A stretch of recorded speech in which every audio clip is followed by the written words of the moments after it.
Hello and welcome to. I messed that up. Hello and welcome to another episode of Old Faces. It's about to pop in. Okay. You know, some Chris Minks messed me up when I was trying to do a smooth intro, but that's okay. Welcome to another episode of Old Faces. I'm your host, Mr. Mocha. Hello and welcome to another episode of Old Faces. Is that your phone? It's about to pop in. You know, some Chris Minks messed me up when I was trying to do a smooth intro, but that's okay. Welcome to another episode of Old Faces. Is yours on? I'm not even connected to you. Oh, it might be me, man. I don't know.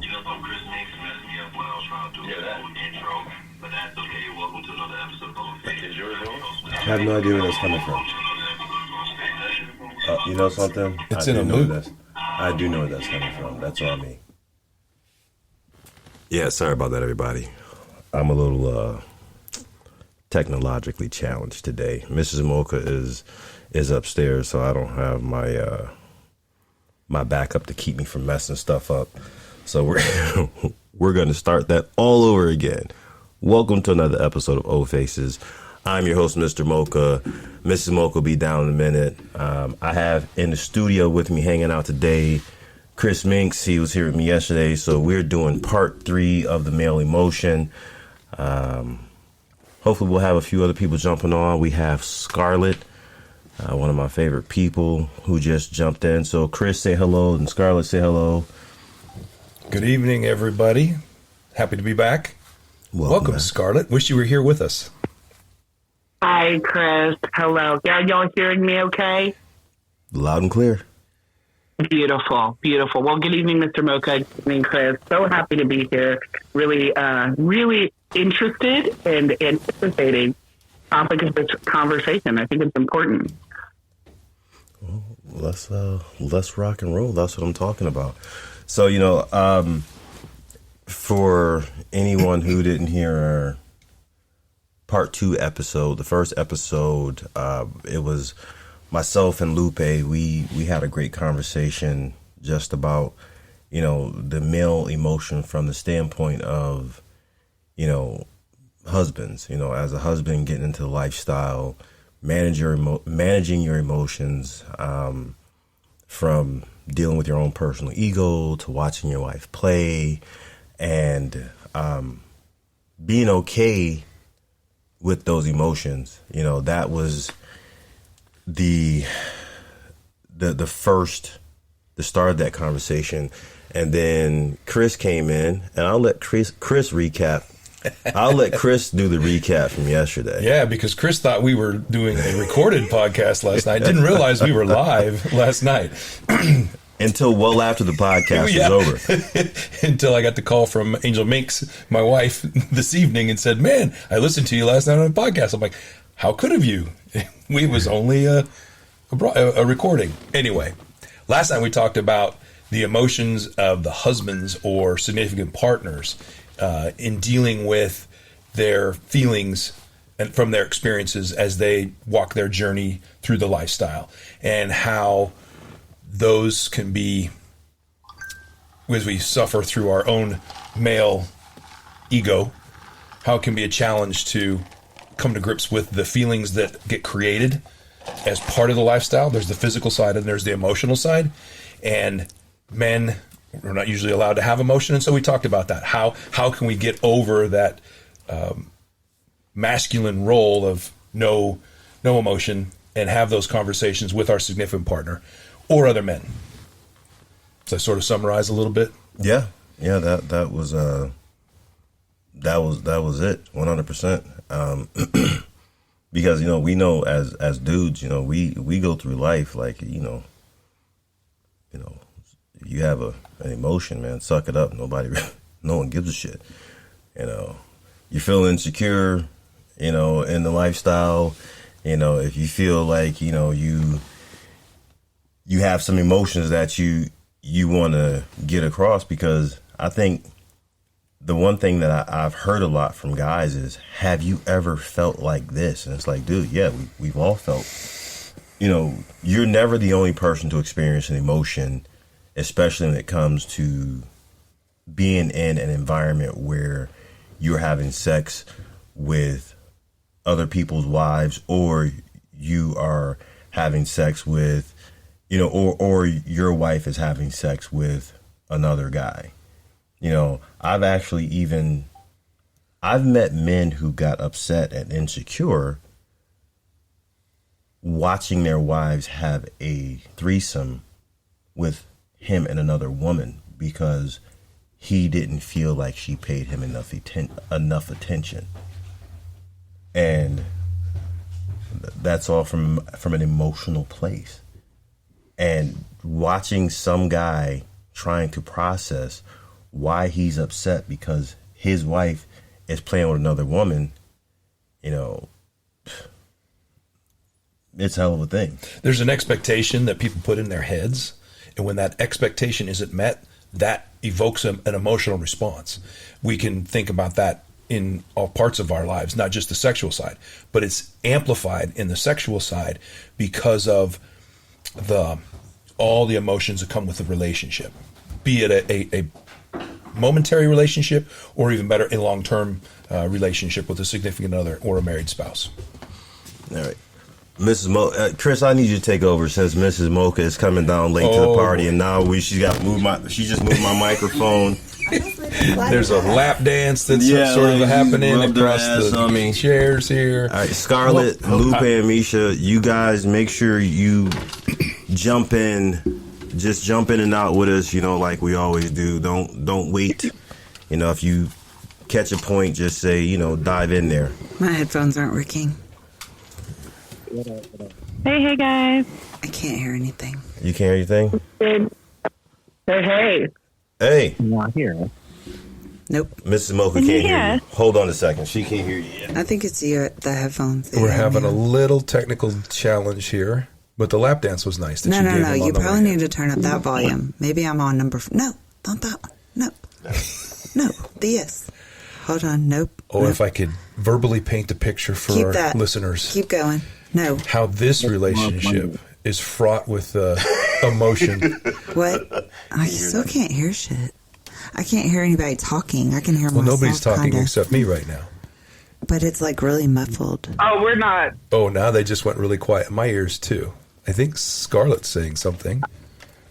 I just muted on my. Oh wait, yeah. Keep moving the headphones. Listen, Lupe, you sound really muffled. No, it's completely off. Oh wait. I sound really muffled. Wait, whatever one you're touching is working, but what? So no, you moved it. That's no, what you she moved said. it. No. Okay, no, stop.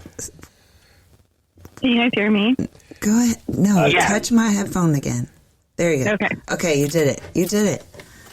We did it. Can everybody hear? I have nobody now. You can't hear, I Chris? don't have anybody in I'm my ear. so dead. All right, well, your number... We need to do a mic check. Yeah, I hear a little giggle Christ. from a mic I still check. can't but hear that's a very shit. quiet. It sounds very, very I think quiet. you're 3. Chris is number 3. I am Okay. 3. Okay. Can you hear? Better than being number 2. Are you can't hear now? That's fucking hilarious. No. Very, very, very soft. See? Very- I told you it wasn't And I have just my me. hearing aids in, so. Facts. I don't have any in, but maybe I need some. All right, how are we doing now? Can everybody hear? Everybody can hear me. I can we barely y'all. hear you. I just need you to turn my volume up on my headphones now. Maybe. Keep going. Is that you? Are you number 3? I don't know. Just turn it up and 3. find I'm out. 3. Oh, there we go. Oh, I'm Yes. all the way up. I can hear something's now. coming up a little bit for me. How's that? Okay, I can work through that. All right. I'm so dead. We can work through Wait, it. are you guys all in Mr. Mocha and Mr. and Mrs. Mocha's house? We Yep. are all sitting at, well, Not all. no. Chris Minks, I am guest appearing on at the Mocha house. And yes, I am at Mr. and Mrs. Mocha's house. Well, I'm happy you are. You are Mrs. and Mrs. Mocha's house. Yes, you would be the one. Xavier, you changed your profile picture. Why don't you ever send me those fucking pictures? You know, let's just start out with emotions here. Wait, Let's hold on. start out First with of all, Mrs. Mocha's Hold on. emotions. Hold on.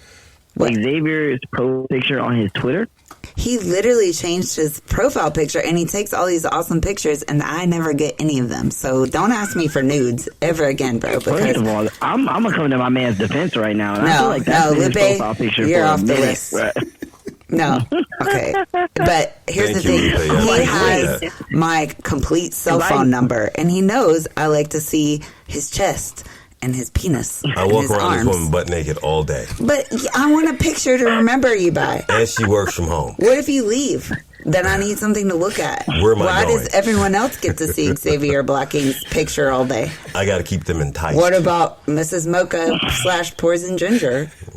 Emotions. That's gotta feel good though. Emotions That's gotta feel 10.0. Listen, Lupe, I don't Lupe, even thank want you for your support. I Thank don't want to you. hear you talk either because I have not received a picture from you in a very long time. So I know that First of all, let me explain something to you. No. You're next to Adonis. You're sitting next to like Yeah, Black Chris, LeBron say James. thank you. You know, I'm not just be sitting in random pictures when your husband look like that. The fuck? No, that's not how this works. I could see your wife naked all the time, but I've not seen you naked in a while, Lupe. You know, if somebody else just told me that, they're like, you need to post more nudes on your Twitter. I was like, do I? I feel like I'm doing just fine with the about to have. You gotta go check his Reddit out if you want to see him naked. Exactly. Like, I have there's specific places. I'm on too many social media things. Like, I can't be looking through when I have your phone number. So I'll start sending nudes and people will send nudes to me. I welcome dick photos. Let me explain something to you. The fastest way to get a guy to send you a dick pic is to send a titty pic, a ass, to any pic where you're naked. He's gonna get the memo immediately. That's Lupe, I'm over here. Communication. I'm dead ass over here about to turn into a fucking nun because I've had so little amount of dick lately. So Damn, look at me. I offer dick is welcome. every day. I know for a fact it's not Mr. Xavier because I do the same thing to my wife and she be hitting me with, babe, you know, I did legs today. Like, can I just suck your dick? Can I just suck your dick? Listen, there could be worse freaking problems. The fact that she's offering to suck your dick because her legs hurt is still something. I never say no. I never say no. I'll never do it. Like, I'm just saying, sometimes I come in the house, I'm like, I'm going to give it his dick. I come in there with confidence. Like, yes, sir. Just at the gym, I'm feeling good. She like, no, listen, just sit down. Take all that energy. Place it right there. Go grab a towel. It's about to get messy. And let's do what we're going to do. Again, there could be such worse problems other than her saying, instead of me riding your dick because my legs hurt because I'm trying to get in shape for you, Lupe, I'm going to suck your dick with my mouth that uses more muscles. Listen, okay? he's just saying this is round like 2 of cardio. Okay, he's being helpful. I was trying to come through and do the work, but I never get upset when she offered. Damn, I never get upset. It sounded like that was kind of a complaint. So I like pussy too. Gosh, I'm just saying. Gosh. Okay. I bought the whole car. I don't just want to wax it. I want to drive it. This totally makes Welcome sense. to my world, Lupe. I know the pain, man. I know the pain. I love my wife. She nasty. I love it. And sometimes I'll be like, come on. She'd be like, no. I'm right there with you.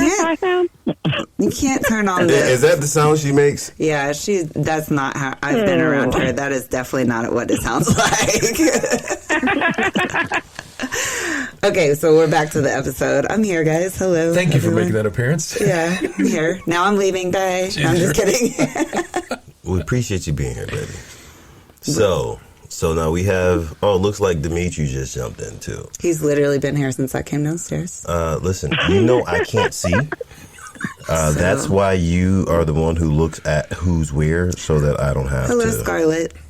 I'm really thinking we should have put me in the middle of you two and let you guys have some time out, a little separation here. We're fine. I'm about to rough her up in a second. We're good now? We're trying to say hello to Scarlett, but everyone's talking. We said hi to Scarlett. I know. I can't even... I got to say hi to my slut sister, Mrs. Mocha. How you doing, babe? I'm doing fucking phenomenal. I know you are. I'm higher than Ballsack right now, so it's feeling great.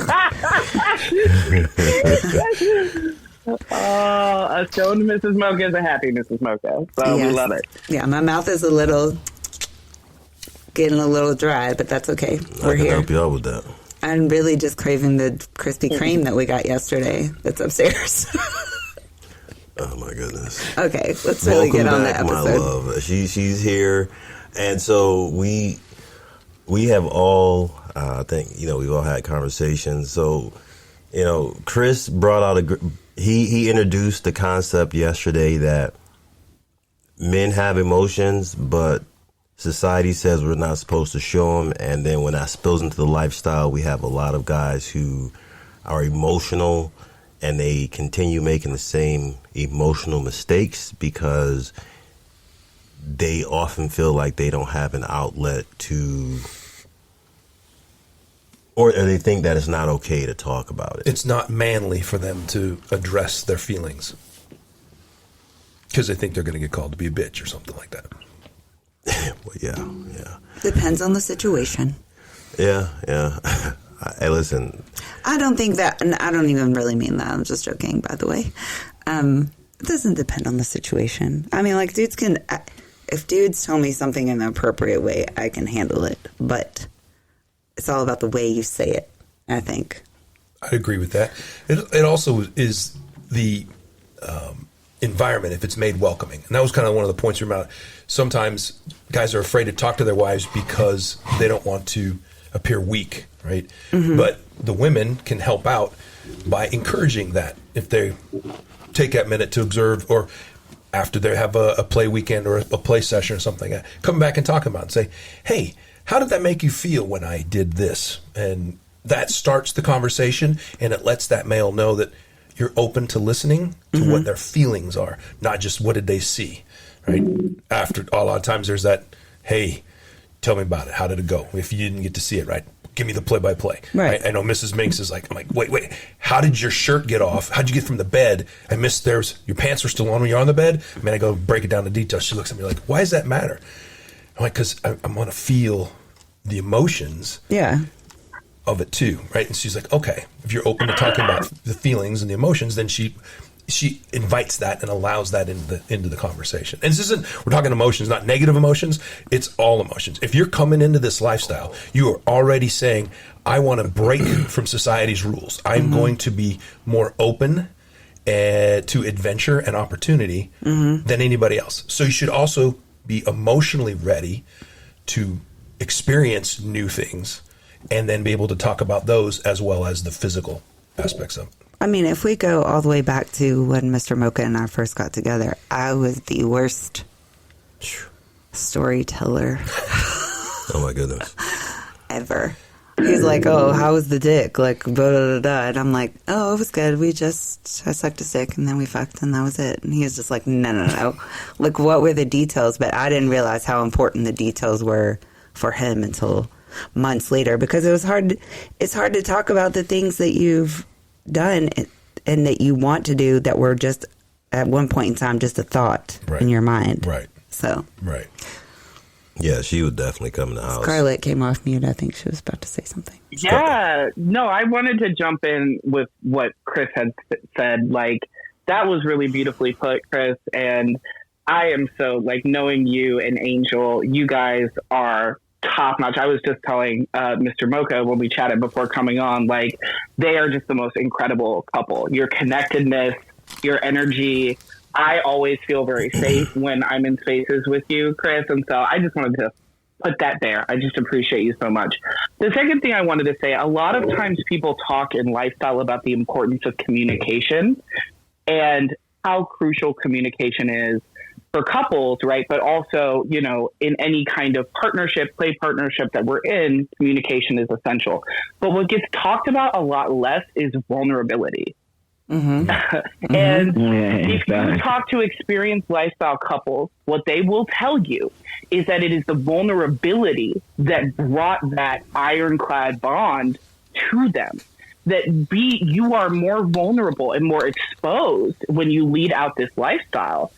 Because it is non-normative, just like you said, Chris, right? And so when you are willing to be, vulnerability builds connection. That's exactly what it does. But it can also, and especially I think for men, feel very unnerving and very exposing to be vulnerable, because it's not a trait we typically align with masculinity. You know, guys are stoic and strong, and like, actually what I think lifestyle men exhibit a lot more of than vanilla men is that ability to be vulnerable and to talk about their strengths and you know, maybe some things they're working on, or just be like, I'm not the guy for this play scenario, and just being willing to like share that openly. But let's be real, lifestyle is not a space that's always safe for people to be vulnerable, because we're all trying to be appealing, right? And like have a good time.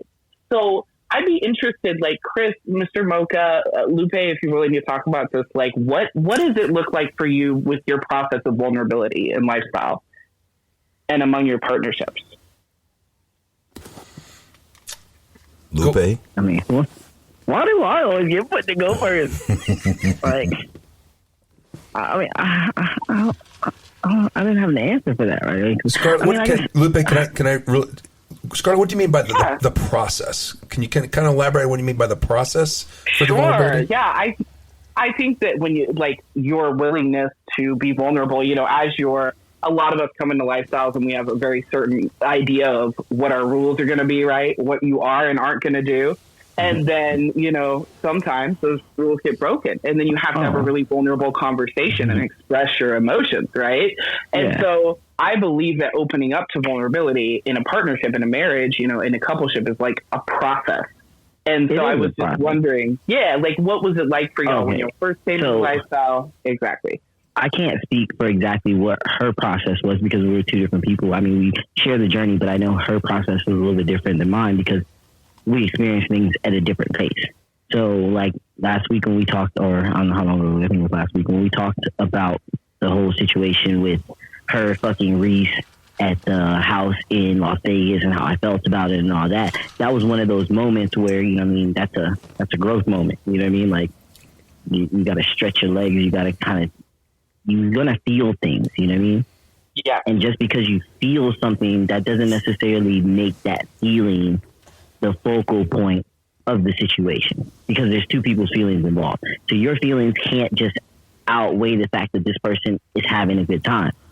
You know what I mean? So if you truly want to be in the lifestyle and truly want to, you know, see your partner happy, you always have to remember that if that's making them happy right now, it's not a forever thing. It's a lifestyle thing. If that's making them happy, then you kind of got to just go with it for a minute. You know what I mean? Now there are boundaries to all of that, but I feel like having that thought of always wanting your partner to win kind of like helps that process. So Lupe, hold on, without getting in your personal business, okay, did you experience jealousy, insecurity? Oh, of course. I was jealous as hell. And I was insecure. This dude was like 6'3", light skin, black, fit as hell. You know what I'm saying? He got the whole fuck me face going on. Every woman that walked in the house was like, yeah, I'm trying to. Yeah, have you seen Reese? Like, I'm in the kitchen talking about this nigga. I don't know this man. Why are you talking to me about this man? Like, of course I felt jealousy and insecurity. I'm like, God damn. And then when my wife saw him, I was like, damn, can you put your tongue back in your mouth, please? There's a flying in your mouth right now. Like, just, so I felt things. Of course. I mean, I think anybody who's in that situation is going to feel things. I'd be straight lying if I said I didn't. But like I said, there's, you know, ways to go about dealing with those feelings. You know what I mean? And your process was to have a conversation with your wife and let her know how you felt? No, not initially. Hell no. I'm not talking about at the party, man. I'm talking about like later. Like, what? Yeah, no, of course. Later on, we talked about it. I think we talked about it when we were there that night, because you felt my energy was off. She's like, what's wrong? I'm like, I don't want to talk about it because I don't want to be like mean about it, because I can be mean as fuck. So, but we did talk about it much later on, and she was like, damn, like, I didn't realize you were so butthurt about it. Like, it wasn't even like that. Like, she had her own plan, and she had told me afterwards, she's like, nobody had made him come in the house. Like, you know, yes, he was high. Yeah, I was into him. So I went in there with the plan to make him come. So I'm sorry if that hurt your feelings, but I had a plan. And I was like, I had to win. She had to win. Over all the porn stars in the house. The little amateur girl had to win, so I did. And I was like, fuck, I can't be mad at that, bro. I was like, it hurt, but I'm glad you got the win. So it wasn't like she was trying to be in love with the dude. She was just in her competitive mode. Exactly. And I was like, mode, definitely. Hell yeah. But that opened up a door. So then I knew, you know, from that moment forward, when we go to parties or we do, you know, different content things, I knew the difference in how she could be, and how, like, okay, you're really into this guy. okay, you're not so into that guy. Oh, you're really into that guy. Like, I can tell you like when we was at your house having a whole little party and her and Mr. Mocha was going at it in the center of the room for about 5 minutes. That shit was one of those moments. She's really into Mr. Mocha, and you know what I'm saying? It goes. So now I know. You know, your wife was trying to kill me. Thing. Okay, just let's get this straight. She was trying That to was kill also me. a competition. She was trying to win. That was a win also. I knew what time it was. I saw it in her eyes. I was Mr. like, Mocha, I had 2 asthma attacks and a mild Just stroke get that your day. Okay, inhaler and a little towel. You'll be fine. like I'm looking at Lupe with distress in my eyes, and he over there looking strange. I'm like, help me. Lupe, I'm like, nah, nigga, you started that shit. That was, my boy. I know. Listen. I can go for a minute. And there was an audience. Which There was an made it audience. Even more of a I have to win right now. You got lucky that time.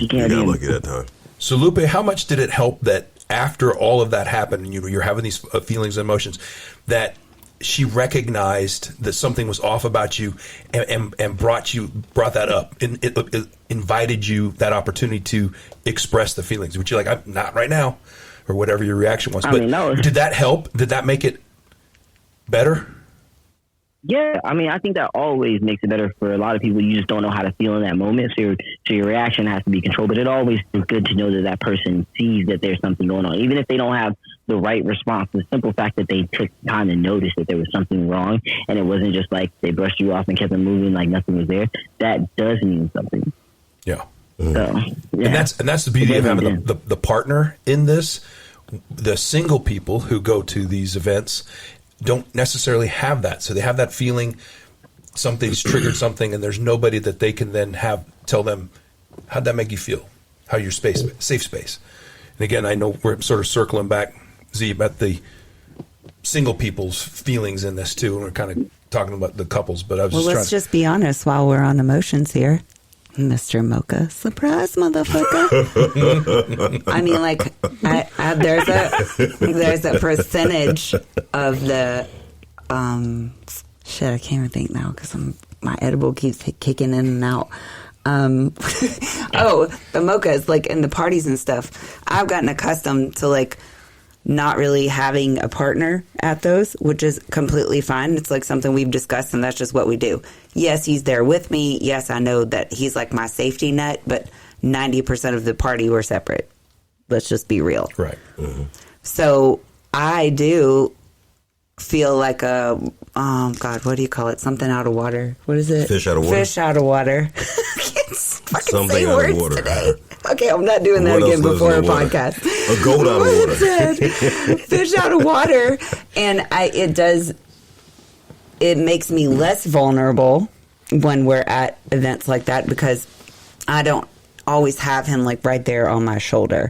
So I do feel like a single person at some of those events.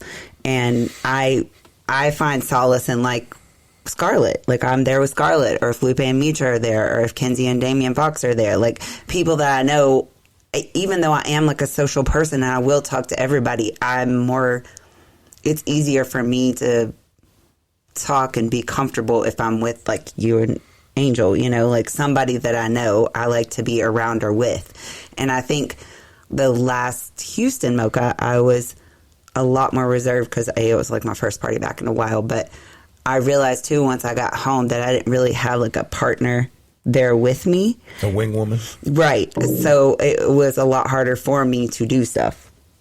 Or, you know, like there wasn't any encouragement there, I guess, more or less. So You're missing some of your Dirty Girl crew. Yeah, I mean that, and like I said, I just didn't really like find anybody to hang out with like the whole party. And I usually do have someone other than him that I'm with, and they're like, you know, just like in Atlanta. Did you hear how she said him like it was a dirty word? Other than him.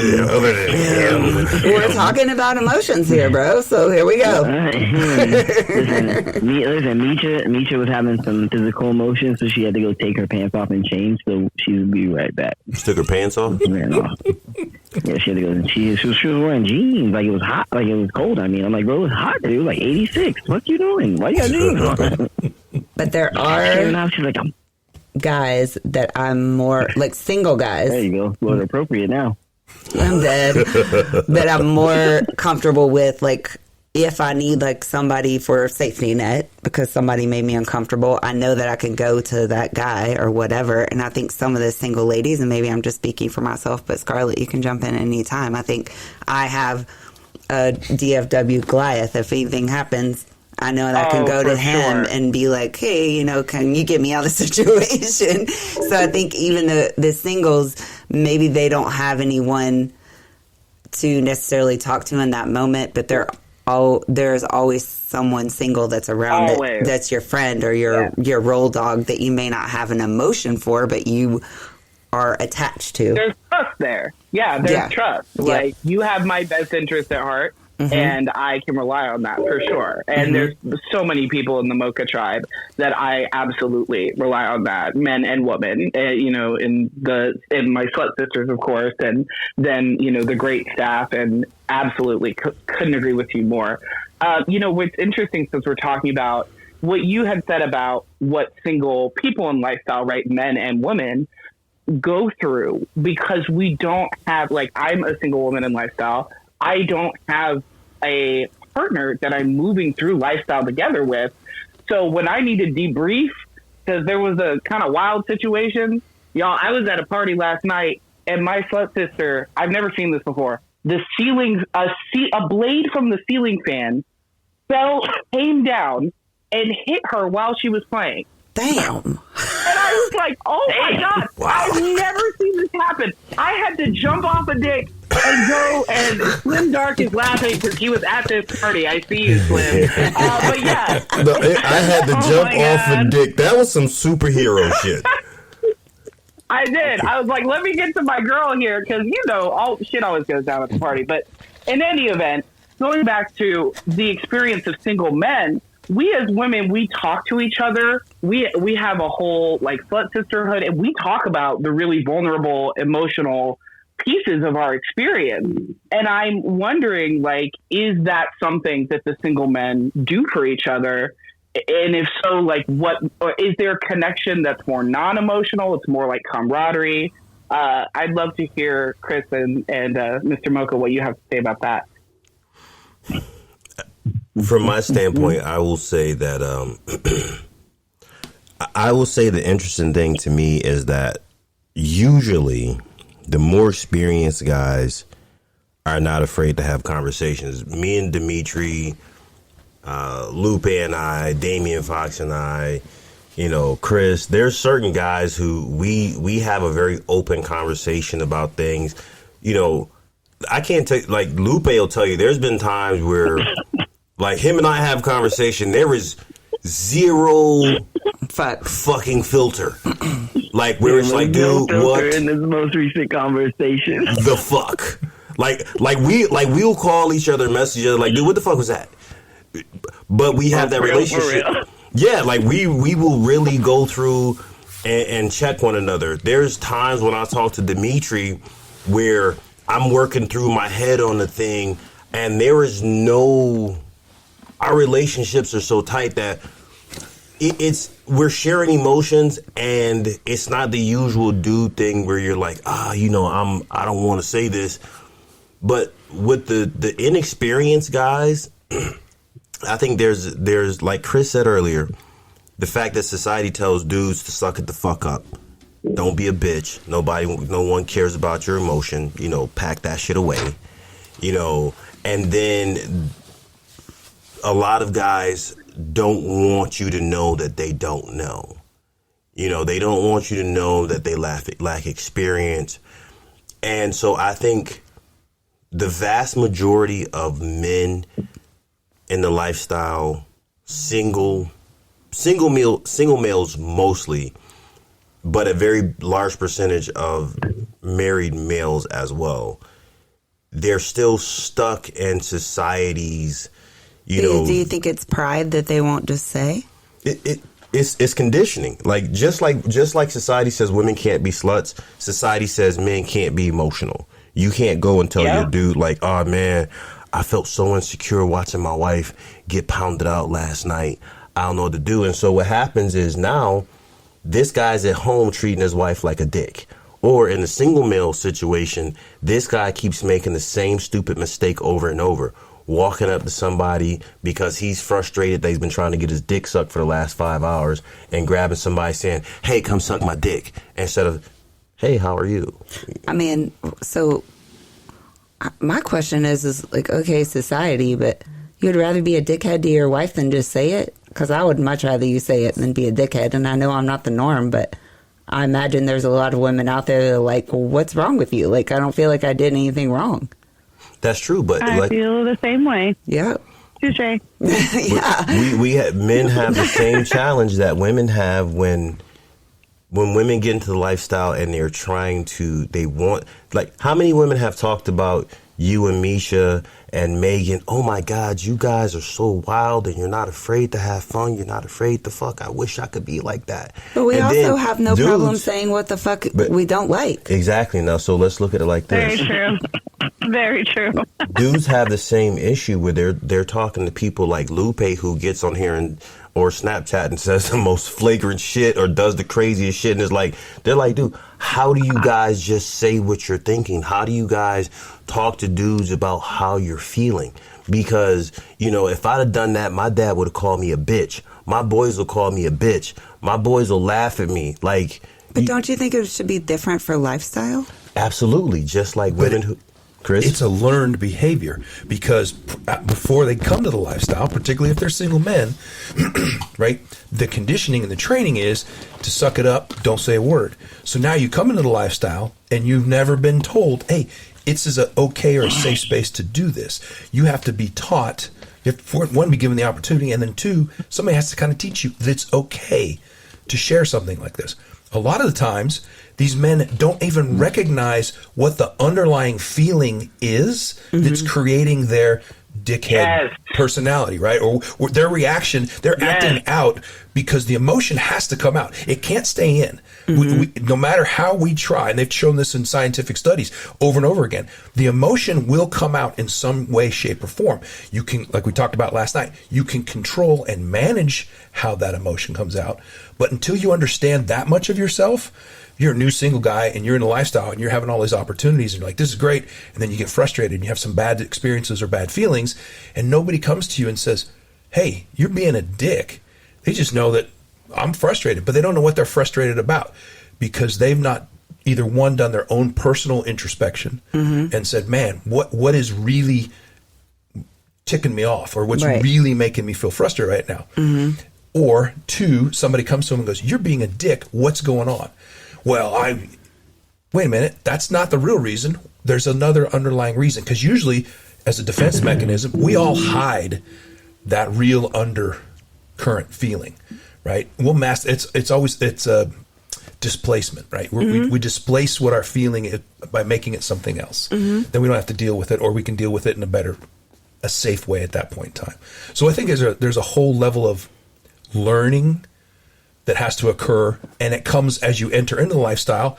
It's what you've read about and you've seen in TV. You know, we all come in with a wrong characterization of what the lifestyle is, and then when you start your journey into it and you start talking with the people, you learn something new each time. Every party you go to, every gathering you meet to, every website you search on, all of those are new learning opportunities. And for singles, particularly the single men, part of that learning is that you can be vulnerable, and that, like, maybe not in the middle of a party and scream at your spouse. That's the worst time. But talk about it later for sure. Yeah. Or for single guys, I think a lot of times with single guys, it comes out as misplaced aggressiveness, aggression, or, you know, they're standing there and they're assuming, you know, like the guy who thinks that, you know, he can compete with the husband. And so I guess let me ask that question from a couple standpoint. Pause on that really quick though. Go ahead, Mama. Because Lupe was saying like, yes to like the whole dickhead thing. You have been with your wife long enough to know though, and your wife has been with you long enough to know when your energy is different. Yeah. Very true. Yeah. So I'm not saying like you should know better to be a dickhead to your wife, especially when she's like a bottle of tequila in. but you still don't know any better. Okay, so let's just go with that emotion. We're not telling anyone about that part. We're not telling anyone about that. Listen, I've been a bottle of vodka in, and then somewhere in Mr. Mocha's mind, I have some type of logic. The logic is out the door, but you're having an emotion, and the only thing I'd see as a drunk person is you're being a dickhead to me, and I don't know why. Yeah. I just walked away. I'm like, we've walked this road several times. What the fuck? Why are we here again? Because I've been drunk every party we've been to, and it's still the same fucking outcome. So why are you being a dick to me? Yeah, that's usually how it works. Just saying. I've learned from Mr. One thing I've learned from Mr. Mocha is just let him go. Just let him go. Once she gets too drunk to listen, and once she's to that place where no matter what I say, she's like, yeah, okay. I'm like, all right, you know something? We're in our house. Everybody knows us. You're safe. I'm just gonna go to the other side of the house and pretend like I don't see you. Okay. We'll reconvene tomorrow. You'll burn yourself out. You'll burn yourself out somewhere. You'll pass out somewhere. It's a lot of cardio for him to try to follow me around that long. Yeah. Don't drink another shot. Okay. Once I'm past the point of limp noodles. Sneakily in the corner. I'll never forget that night. Misha being her accomplice. Lupe, just fuck me. Lupe, just fuck me. I'm definitely the accomplice. My dick won't work. I don't care. Just put it in soft. No. I'll never forget that night where you were so drunk. I'm like, what? He's looking. Pushing rope and shit. Listen, sometimes that happens. At least it's not pushing string. I think that's what Rip said. I'm over here pushing string. I was like, what the fuck is string? No, yeah, that was pretty funny. Yeah. We're reading a comment from somebody. We'll read it out loud. That's actually... Okay. We had a comment from Dabu86. It says, has me in an emotional roller coaster. There was an incident where we were at home. You got to start the first one. It's a two-parter. So bottom one first. Yeah. Damn. More replies. Chris. Okay. Save us, Chris. Hi, I'm a cold submissive, and my wife and I have a few bowls, but my wife has developed a new kink of fucking my two close friends of mine, but they don't know that I know. It's an amazing turn on that my friends are fucking my wife, but the fact that they are close friends, ? No, and then it says, has me in an emotional roller coaster. There was an incident where we were at home for a few drinks. She texts me to act like, what? And she texts me to act like I'm sleeping. Yeah. Said that they may fuck, and they fucked. So, like, you like it, but you don't like it, so you don't know where you are. I've been there. Well, so his thing is, his problem is his friends are betraying him, but he's also keeping a secret from his close friends, is what he's saying. They're keeping a secret from him too, right? They're fucking his wife behind his back, but okay, which one is the worst betrayal? They're using each other. Yes, and they are. And I have to say this: the most important thing, my friend, your friends. That's not important. The important thing is your wife is telling you and your wife have a kink, and she is being intimate with you because she's telling you. She's telling you. So here's the thing. Intimacy to me is this. My wife and I don't have secrets. She can have secrets from the guy she fuck, but she can't have secrets from me. So we have secrets. I don't tell you stuff about the dog because I know you'll be pissed. We're selling the dog tomorrow. But anyway, Chris, when you leave, Paula's coming with me. Yes, he's your poodle, buddy. Make sure you take all the bills too. But anyways, so from my personal standpoint, I will say this. To me, that scenario is very sexy because the most important thing in the world to me is the intimacy between my wife and I. As long as my wife is not keeping secrets from me, but you and her went into this with the plan. You went into this with the plan of deceiving your friends. So for you to get upset because they're deceiving, because they think they're deceiving you back, you chose to play this game. Okay. But the hot part about it is the fact that this is a game this game is between you and your wife. She's not dishonest. She's not being disloyal. And at the end of the day, all right, that man has a dick that she's fucking.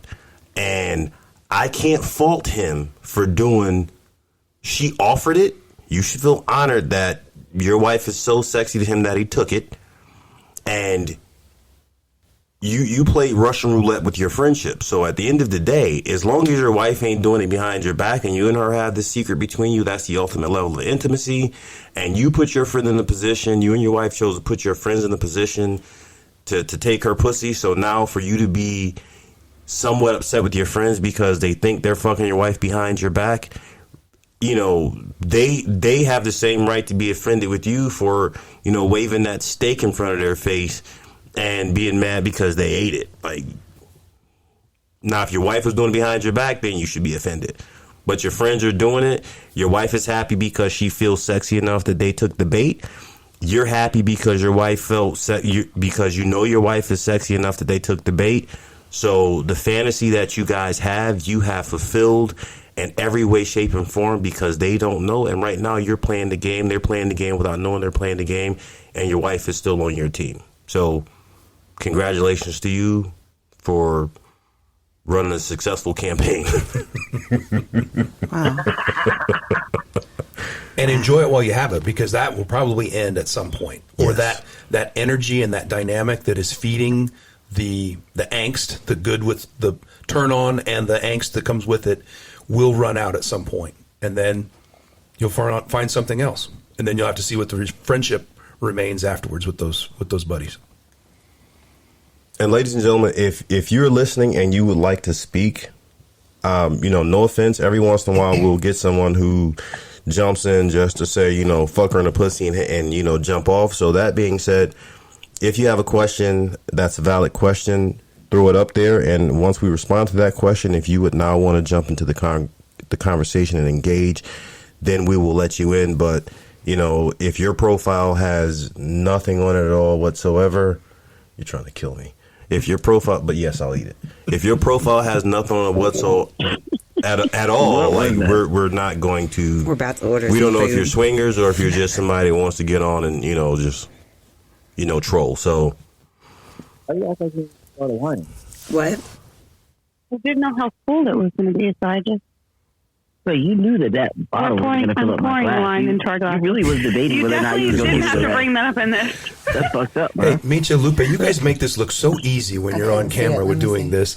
I'm watching these two. We're ordering food. They're playing tiddlywinks with each other. Are you saying on our YouTube channel? Yeah. Is that what you're Wherever I'm seeing you No, guys, you listen. make it look very easy. We don't have the cameras on, so we can do flagrant That's shit. all staged.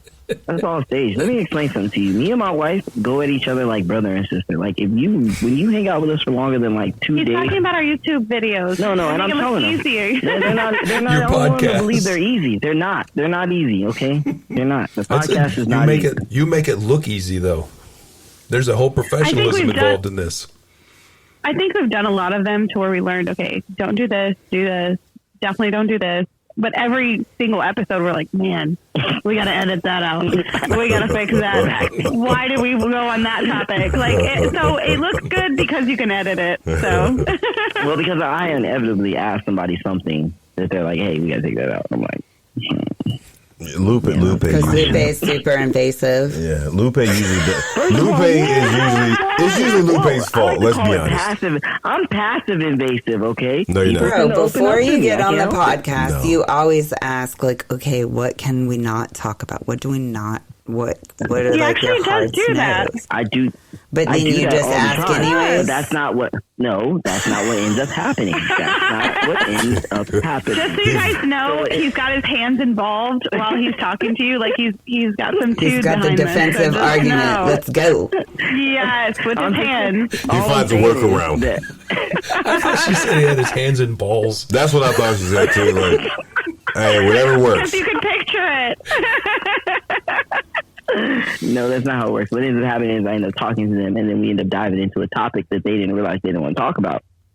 And then they're like, "Oh, hey, can we edit this part out?" And I'm like, "Okay, yeah, no problem." But it typically ends up going there naturally. It's not something that I end up doing. It's just we end up talking, getting into an in-depth conversation, and then that happens.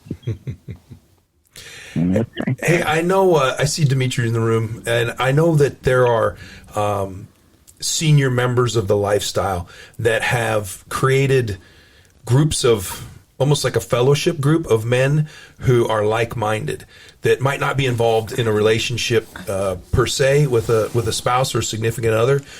So these guys have sort of bonded together, and then when they have new up-and-coming single guys coming in, they have somebody that they can talk to. Dimitri, can you speak briefly to any sort of the mentorship around emotions and dealing with particularly like the falling in love, or I gonna take this woman from this man because I'm the better guy? How those guys are encouraged to, one, talk about those feelings, or if they're getting into that, how you become aware of that, and how you can help dissuade them from pursuing that destructive, emotional laden path. Not to put you on the spot, Dimitri. I just know that you have your Velvet Curtain group. He's not actually listening. Yeah, I've been waiting for him to jump in. He hasn't jumped in. He's just not listening. He's just on for support. Thanks, Dimitri. Lupe, do you know of any of the men's groups that gather? I know they have these groups together, and that they do kind of, I don't know the right terminology for it, but a fellowship seems to be the best way to do it. And then they go, you get roommates for the lifestyle parties, the like Splash Mocha event. I know you guys are great friends, and hey, I'm rooming with this guy because he's my bro for the Mocha events. Those guys then lay there at the end of the night and share and talk feelings, I imagine, or at least experiences, and then they can learn from each other from that. I mean, from what I understand, and I think this comes from I'm sure, Xavier can attest to this, me and him both being able to play separately and do our thing. Yeah, I think there is some of that, but I think that, in lifestyle, you develop a closer relationship with certain people, and with those people you share, like there's some guys that, you meet a girl or you meet a couple and you're like, hey, I'm going to introduce you to this couple. They're good people. That doesn't happen with everybody, but you have a few people that you play with, you know what I mean? So I think that in the particular situation, when it comes to like Mocha and these guys having their groups, like I know that there are certain cliques of guys that get along. I'm not going to, name off the cliques, but there are certain cliques of guys that's their, 5 group support group, like the guys in Dallas, the guys in Orlando, the guys in Tampa. But, typically they're all bound by like the same thing of everybody wants to have a good time, and we all want to have a safe time. Right. Well, I think to add to what you're saying, like there's groups that are just online that are just like, you're a part of one of those groups. Yeah, I'm part of the Black. What is it called? It's a Telegram group. It's a very small Telegram group. With all it's kind of like black husbands and things like for that. hot wives, and it's not that you guys have ever met, but you guys all kind of share your experiences and like show some support in your own way, and like because you guys have shared interests, you guys talk about it on a consistent basis, and it's pretty cool. Right. And Scarlett. I thought I'd say Scarlett has something similar that she's sort of developed with the Slut Sisters, and I see every time that we gather and she has her Slut Sisters meetings, it sort of invites that safe space for anybody who wants to come and join in, and new people sit and they kind of quietly watch what goes on, and they see the others talk about experiences, feelings, and emotions all come out in those. I think the guys do have that same sort of type thing, so it's nice to see those being developed. I mean, I know with Dimitri, like Dimitri always does a seminar for the guys, and that seminar is. By the way. What's up, dude? Damn. Welcome. I've been sending invites to you for about an hour now, but that's okay. That's all right. He was on some pussy. Hey, man. He was in some pussy. I wish. Cheap ass headphones. I'm sorry, Chris. I missed your question. They sound good, though. What was Chris' question again? Yeah, Dimitri, I was just talking about your Velvet Curtain group, that how over the years as you've been in this, you see that you saw that need for a place for the single guys to be able to come together and not just get the mentorship in being a proper gentleman and how to respect everybody involved and to walk in this crazy lifestyle that we've all journeyed into, but also a place where if they're having an emotional struggle, particularly, I know the big taboo thing, I always is like, I'm falling for it, or the hot wife is falling for me, and, it's going to go, they're going to leave each other, all those kind of things.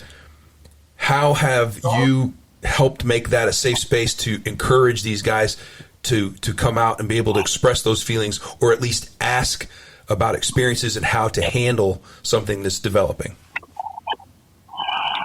Well, I can go back and forth, but let's take the gentleman's meeting. You know, I create that was a safe space because, you know, you are entering an alternative lifestyle, you know, environment. So, with being said, this is a space where you can have those be your emotions and feelings. This is not where society is going to judge you. And me as a mentor and a vet that's also stand beside me, we was very, very vocal to the youth to let them know that you can come to us, you know, because we didn't have that.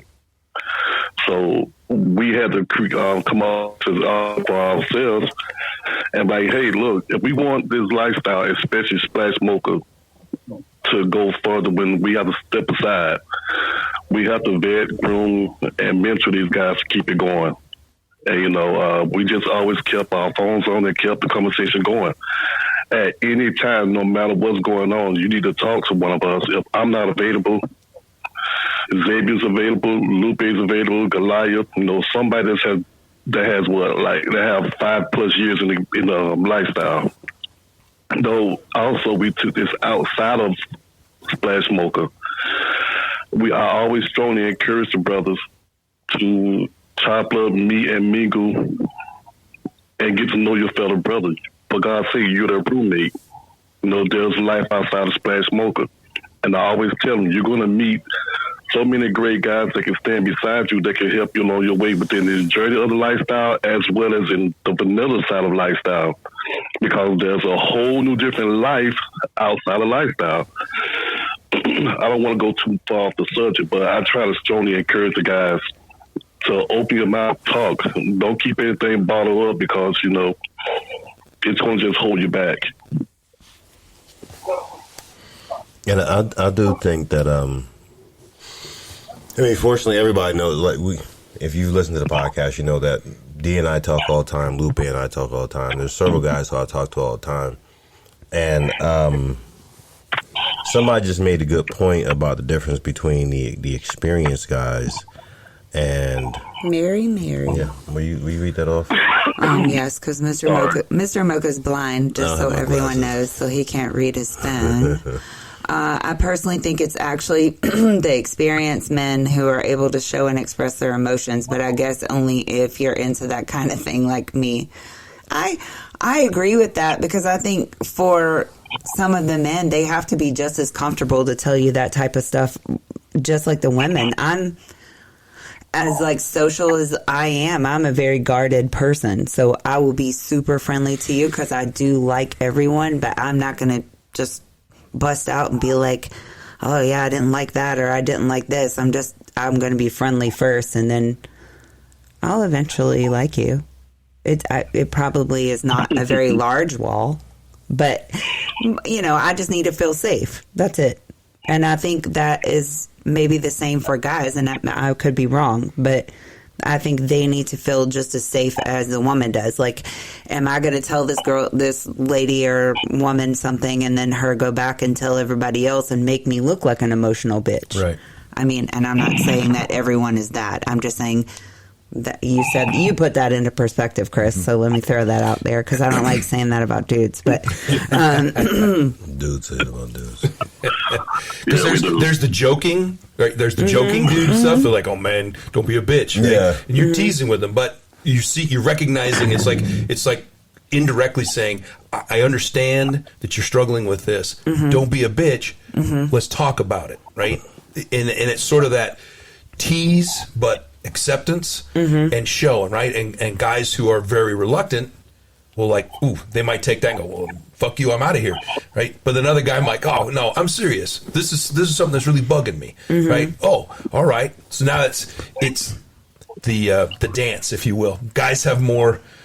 This sounds really bad. Guys have more foreplay before they'll get to talk to about each other about emotions. Yeah. Right? You got to be tough guy, then you got to be, well, all right, I'm always a tough guy, but in this one instance, if I was feeling like this, how would you handle that, right? So there's that more of that facade that you got to break down and get behind before a guy can be open and honest with another guy. And like you said, it doesn't happen with strangers, right? There's a level of trust that has to be, and I think Scarlett mentioned that earlier too. There's that level of trust that has to be developed, and that's harder when you're single because you have to spend more time finding or vetting that other person that you can be that vulnerable with, and then build that level of trust with outside of whatever that relationship might be, right? Scarlett, did I sum that up correctly? Oh my God, beautifully. Absolutely. I think that, as a single person in lifestyle, whether male or female, especially because I express in lifestyle a lot in the swinging and hot wife space, and I enjoy that space because that's where I feel safest. I know that the men that I'm playing with understand respecting boundaries, discretion. These are things I value in sexual partners. And I know that men who are experienced with, couples are also going to understand those things. And so I feel safer as a single woman engaging in that lifestyle for that reason. And I know that the men do have a brotherhood, just like we have a sisterhood, which I'm so glad you mentioned, Slut Sisters, because that's exactly what we do. We provide support to one another just in the same way that Dimitri encourages the gentlemen of the lifestyle to stay connected outside of our big lifestyle events where we all get together, because every single day that we're out living our lives, we still are living an alternative lifestyle in one layer, right? And so there's just things we can't talk to at the PTA meeting. You're not gonna bring up what you got going on this weekend. It's not a good idea. So yeah. But do you think sorry, go ahead. No, go ahead, babe. No, you go ahead. Do you think it's fair to say that? Well, for me personally, I think it's fair to say that I think going into these events or parties or whatever it is, to go in with little expectation and the emotion would be less, because I think the unrealistic expectation is what some of the newer guys go in. They're like, oh, I'm going to be going in swimming in a sea of pussy. But that may not necessarily be the case because you're not as experienced and you may be more shy and not have as many friends or whatever. So you're not going to talk to people and make them comfortable enough, not necessarily to fuck you. If you look good and got a big dick, they're probably going to fuck you. But, I'm just saying. I'm just throwing that out there. But do you... Well, Ms. Mocha, there's a flip to that, though, the flip to it is for these people to have these crazy expectations, we kill that with the rules that we put in place. And those rules actually curb their behavior. Because, again, it's very, very, very unacceptable for piss poor behavior. If you have your expectations so high, they become all about you and no one else. And we always throw this stress. I know I do that. You're here to represent all of us in a true gentleman fashion. So the expectations that you may have for yourself, they have to fit everybody else. If they don't, you got to curve that. Because it's going to be piss poor behavior that's going to leave a negative remark on not just himself, but all of us. So this is why we put these rules in place, so they come in with realistic expectations instead of going like, oh, I'm going to fuck 100 women for the whole weekend. No, you're not. This is not a definitely not. You're definitely not. But Dimitri, you can say that all day long. You can try. You can say that to the single guys and give them the expectation that that this may or may not happen, but that doesn't mean they're not going in thinking that, Well, they can think that, but I'm saying once that's their thought process. True enough, but once they come in that meeting, that's when the rules kick in and let them know, like, okay, this is not what I thought it was going to be. So I better humble myself before these veterans humble me first and show their ass out the door. Yeah, and that's it. So, all right, so we gonna get to the ugly truth, and it took us a long time to get to the ugly shit, but we about to get to the ugly shit. And Chris slid it in there a little earlier. All right, so some of we've talked about the good, the bad. We've talked about the gentle side of the male emotions, but there's some things that we've observed, and once again, like, ladies, you have to understand when we have conversations, our conversations are so raw and unfiltered. Like, there's sometimes my wife walks by while I'm listening, while me and one of the guys, me and Dimitri, me and Lupe are talking on the phone and shakes her head like you dudes are ridiculous. So let's just get to the ugly shit. Sometimes I get pissed. Yeah. Yeah, listen. Earlier today, I thought she was going to stab me with a ice pick when me, her, and Chris Minks were having a conversation because, which is why I love my wife.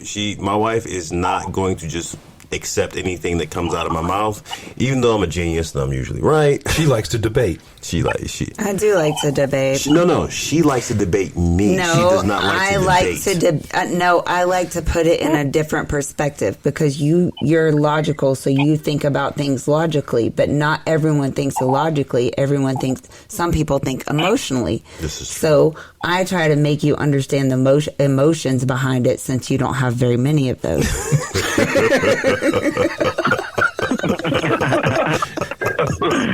I can feel that. And she has made me a better person. Still waters run deep. Yeah, like she's made me a better person. When your family goes, wow, you've gotten so nice since you've been with your wife. I'm like, what are you trying to say? And my family being my family, like, you're a dick. I'm like, 4 people in a day when a traumatic incident happened from his family called and literally said, don't be a dick. And he's like, why is everybody saying I'm going to be a fucking dick? And I'm like, because normally you're a dick. That kind of hurts, but that's okay. We're going to go ahead and get to this ugly question. Yeah.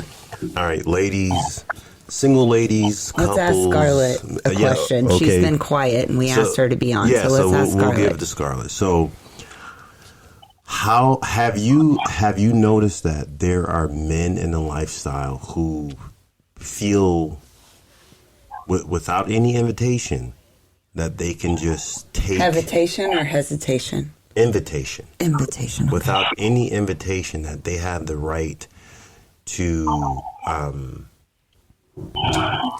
assert dominance over you, or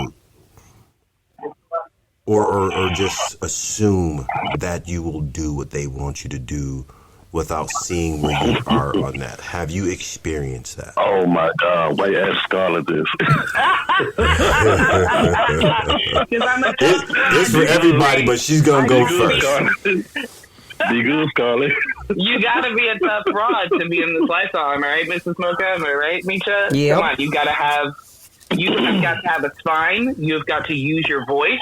You have got to use your no, and you have to be very clear about what you're here for, what you're not here for, which you said earlier, Misha. Like we use our voices, and I think that in consideration to single men who just kind of appear in the space and are like, I'm here, worship me, here's my dick, I'm presenting and get on your knees. It's like the uncouthness of that. And I've seen it with so many gentlemen, and I've been in lifestyle long enough now that I'm seeing newer, younger guys come into lifestyle. And I've heard it said by a bull before where he said, I don't mentor my competition. Wow. And I'm like, wow.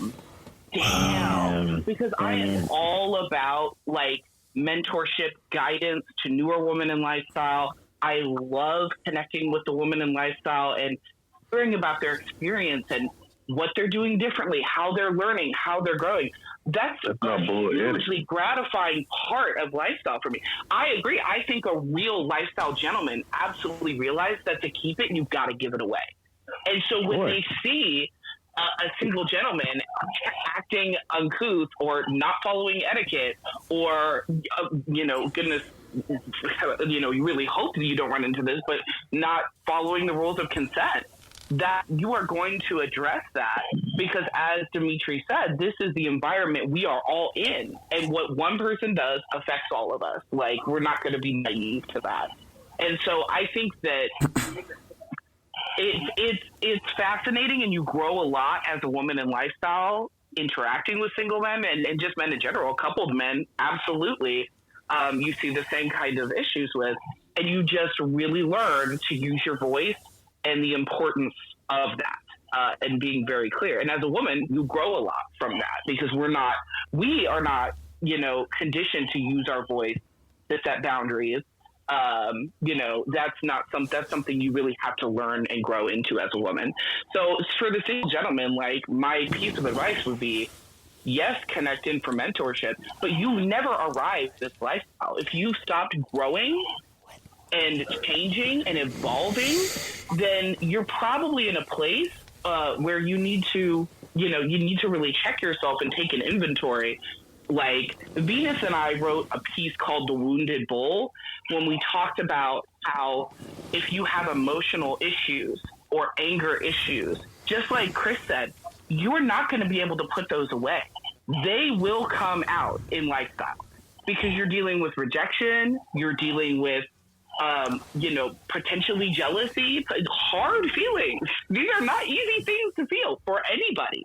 And you really need to be prepared to manage those emotions in a healthy way, because if you're not, they are very likely to come up in an unhealthy way. And we've got to take care of ourselves in this lifestyle. We have heights of pleasure. We do crazy, awesome, sexy shit. And we also have low lows that come with that. That's the nature of the beast. Am I right, guys? Like, absolutely. And when you say, so when you say that, because this is like, I will say, like, the fact that someone says I will not mentor the competition, like that was heavy to me. Thing. That was heavy. Wow. That's very disrespectful. That was that was crazy. You can tell where his head is. I think that's how he really feels. I think that's how some guys feel. Like, if I take this guy under my wing, he may get opportunities with wives or with women that I will then miss out on. And it's not my job to do that. It's like, well, we are all the contributors of this lifestyle. And we should have at least, and I'm not saying you've got to, really like take somebody entirely under your wing and devote a whole bunch of time to them. That's like an outrageous act. But at minimum, if someone says, hey, can I talk to you about something I went through, I need a process, just be that person to them. You want somebody to be there for you. It's just crazy to me that we wouldn't be seeing more of that. But Scarlett, wow, you do know that's just fuck them. That's crazy. But they're just not. That's not bull character, bull merit, or bull etiquette for them to make a statement that way. Now, I will respect the fact that that's how he felt. If I know that person, let him know I'm judging the shit out of him right now. Well, that's his feelings, so we can respect the way he feels, but then his feelings are factual for everybody else. So I will hope that he come back to the learning table also, because again, this lifestyle, like I said, is always evolving, and clearly he's way behind on a few chapters. So you may want to share that with him. Yes. Wow. Listen, that one got me a little stunned. You like, want me to get real? You told me. Oh, that's what we do. We want that. I've heard. Yeah. We want that. The whole crowd got quiet. But it is a competition. So, I mean, even down to women, there are some women there that are not as apt to help because they want all the dicks. Absolutely. And that's why Slut Sisters is all about celebration and not competition. You can't compete with me. I want you to win. Right. Like, I'll share a dick with you. Yeah. Who cares? Yeah. Absolutely. All day. Well, you're saying that for a woman's point of view perspective, but we just saying from a bull, that's not bull. Yeah, that's bull etiquette. Yeah, that's not cool. That's the stupidest shit to say. Yeah. I mean, I hate to put it that way, but that's like a very... that's why he said it to you and not one of us. Not one of us, because I'm not repetitive to him. Interesting. Like, I wouldn't say that to another guy because he knows how that sounds. Oh, like, yeah. Bruh, what? Now I'm licensed to call you a bitch. All right, bro, 86 you too. Yeah. Get the bitch ass out of here. Yeah, now I got license to call you sensitive and insecure because... Yeah, that's... No guy would expose himself to that kind of ridicule. It's definitely a statement of insecurity, right? Major. All the way. Major. Yeah. Major insecurity. Or it could just be that you're selfish. Selfish is a thing, too, and entitled. Hey, but hold on. At the same time, we talked about emotions, and that is an emotion that a guy is exhibiting to a woman that he would not readily exhibit to a man. So therefore, he's being a little bit emotionally vulnerable with you and let you know he has insecurities, and his insecurities wouldn't allow him to mentor another man. And as men, you gotta get a little bit into his soul. As men, we all just fucked up. I'm gonna tell you why we all just fucked up, and I just did some hypocritical shit. Let me call myself out before Chris do it, because I can feel him about to call me out. He's over there. I can feel him staring at the side of my head for saying some hypocritical shit. Okay, I just said that shit you talk about. Yeah, men need to feel comfortable coming and speaking to other men about an emotion. That was an emotion that, for me personally, I couldn't comprehend. So all of a sudden, I would have been like, quit acting like a bitch. And now the problem is, he'd have been like, okay, I'm not going to go approach him. But that is a legitimate thing where he's like, okay, instead of me stepping back and saying, okay, why won't you mentor a new guy? Why do you perceive him as competition? Do you think this woman is coming to this event to only fuck one person? Do you think that somehow you're going to lose out on an opportunity? Because, like, that guy really needs mentoring, no matter how old he is, how long he's been in lifestyle. But I know my knee-jerk reaction would have probably been to look at him sideways and then call D and Lupe and Chris and be like, listen, I just talked to this motherfucker today. That would have been my reaction. And now here I am being hypocritical, saying that as men, we need to make men feel comfortable speaking about their feelings. That is so deeply engraved in us as men, to be careful how we express our emotions, that even me sitting here on the podcast saying that I want to be more open to helping other men with their emotions, all three of us, Chris was quiet, but the rest of us was like, look at this old bitch ass. So my apologies, everybody, for being a hypocrite. Hold on, David. You actually just said it, though. You said that you will call him out and you will ask him questions. So with you asking him questions, that would lead to you going back and forth to maybe the response you give him may give him an open mind to learn something new. So, just think from that point. I don't think that dude would have said that to. I don't think he would have said that to Xavier. I think he probably would have just left that, in the hands of a female, in the ears of a female, pillow talk. Like, yeah, I never, mentor a dude. No, I wouldn't do that. He might come over here and fuck you better. Yeah, it was like his plumage. He was puffing up. He was puffing up for the girl and put on in front of the girl, like puffing up his plumage on his chest.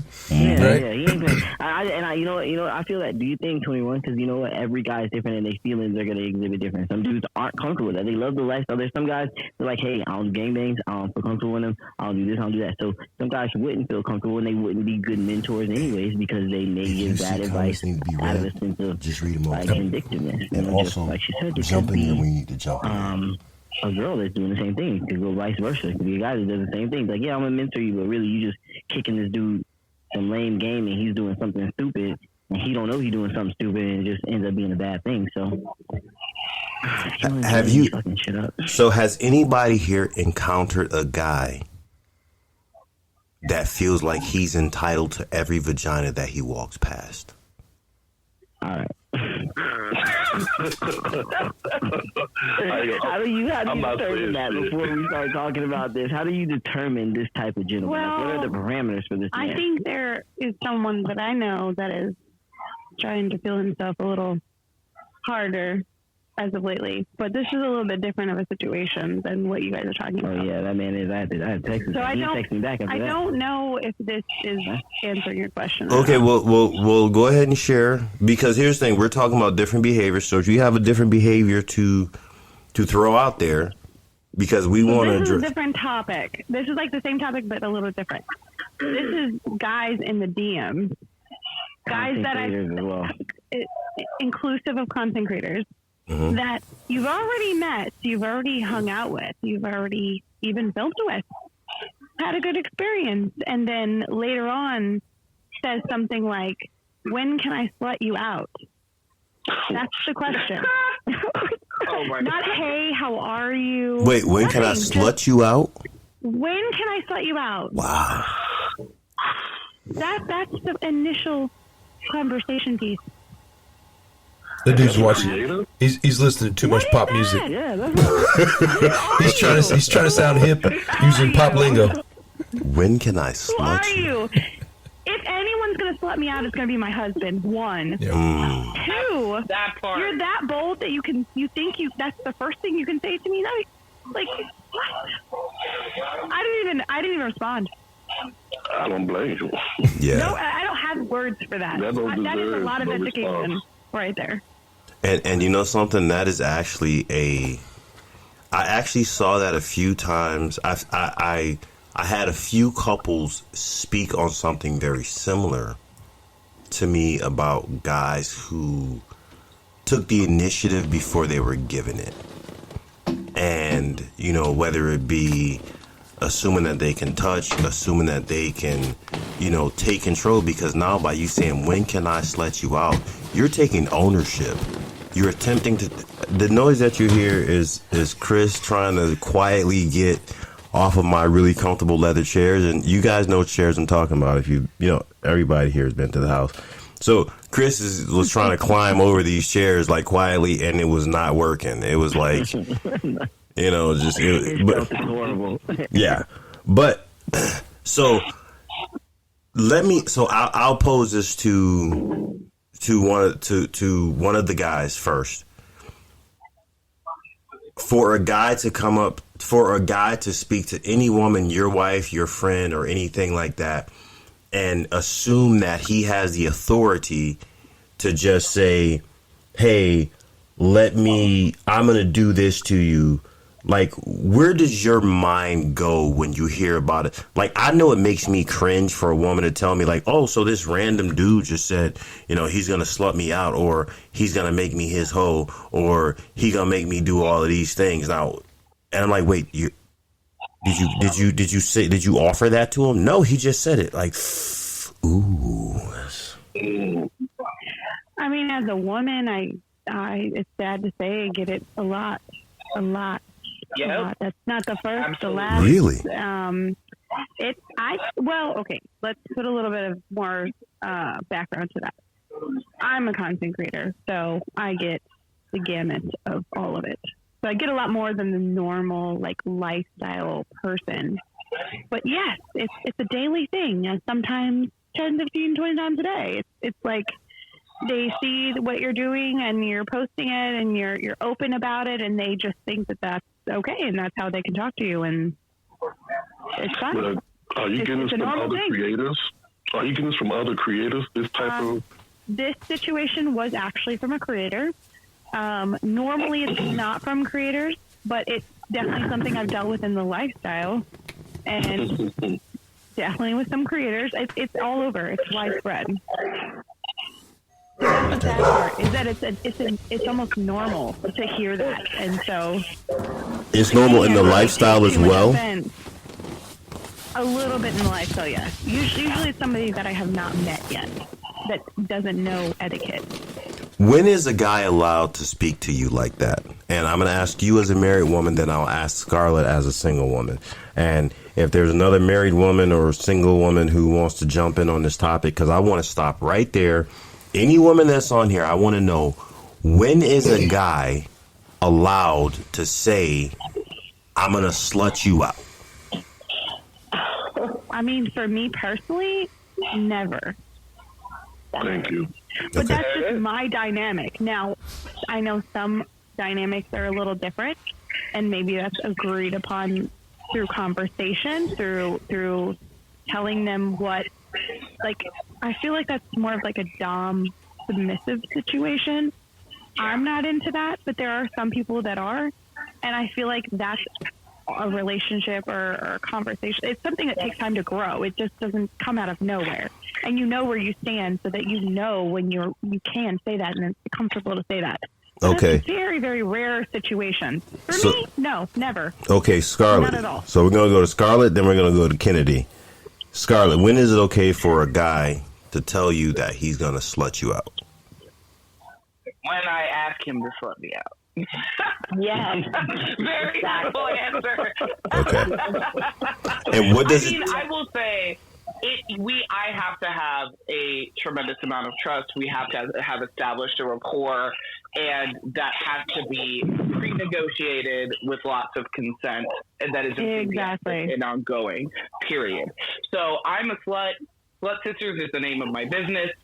Slut is basically like my second name. Me and my slut sister, y'all hear us at Mocha, we're like, slut! And she's like, slut! Right. That's just, I have completely destigmatized the term slut for myself. I view it as a badge of honor. I view it as empowerment. Now, you want to access that part of me and slut me out? Everybody else mute your mics. Except for who's talking. No, not you, Scarlett. Everybody but the speaker, mute your mic. Gotcha. Okay, yeah, it's an absolute earned title.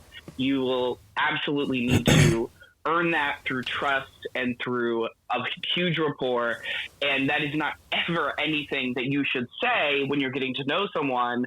Or, a lot of women have a lot of trauma around the word slut. A lot of women won't join our sisterhood because it's slut sisters.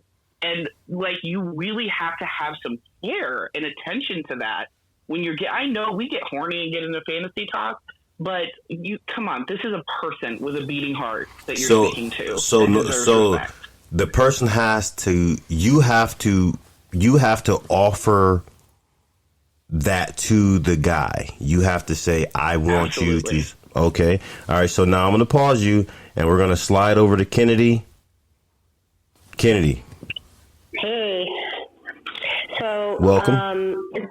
Hi, thank you. Nice to be here, be part of this. This really resonated with me, this comment.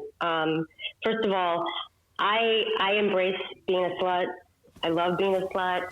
I love being a slut on my terms and being the slut that I choose to be. I do not want to be slutted out. That is not something that I want to be. Have anybody do to me. And I had this really crazy experience before coming to Splash this last time in Houston. I had a guy reach out to me through Twitter, and we started talking and talked about maybe meeting up, and he just said the craziest. I have been in lifestyle for 22 years and it was insane. I mean, he had a whole role play. We had never met. We'd never even FaceTimed. And he had this whole role play set up that he was going to basically in the lobby of the first night at Splash, he was going to publicly, but I actually have the message he wrote to me, but I'm trying not to read it verbatim. But he wanted Scott to publicly give me to him for the weekend. He even went as far as to tell me what I should be wearing, with a hose and garter, matching bra, black thong, collar that said slut, a leash that my cuck would then give to him so that he could own me for the weekend, and then he would have all of his guys fuck me, and then I would sleep in his room, and he would, then own me for the whole weekend. I have never had anybody, I was so appalled with this message, I didn't even respond to it, but it was crazy to me. And Kennedy, Kennedy, your dynamic with Scott is cuck? Yes, he is my cuck. And we are, but yeah. I mean, and this guy knew that dynamic?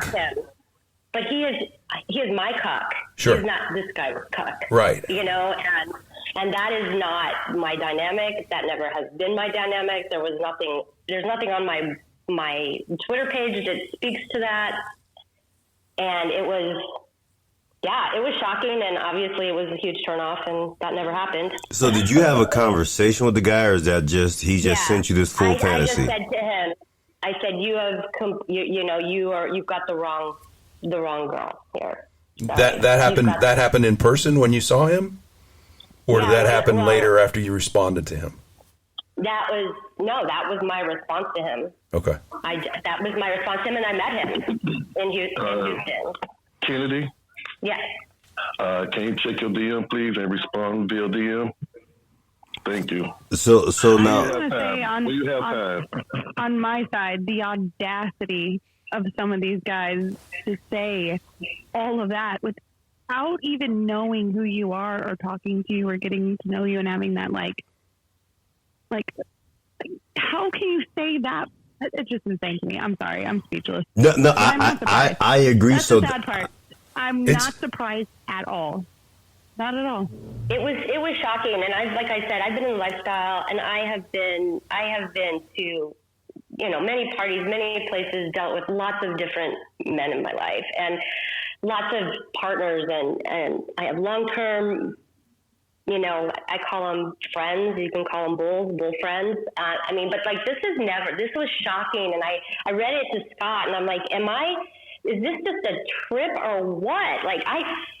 Anyway, yeah, it was, I couldn't even really communicate obviously with this person when, they approached me in person. Yeah, that's next level shit right there, right? That's like creepy back alley whack out stuff, right? and that they're coming up with that to begin with, or at the beginning of the relationship. Let me lead off. How twisted and dark does that guy get after that start? That's your lead. That is insane. You lead in with that.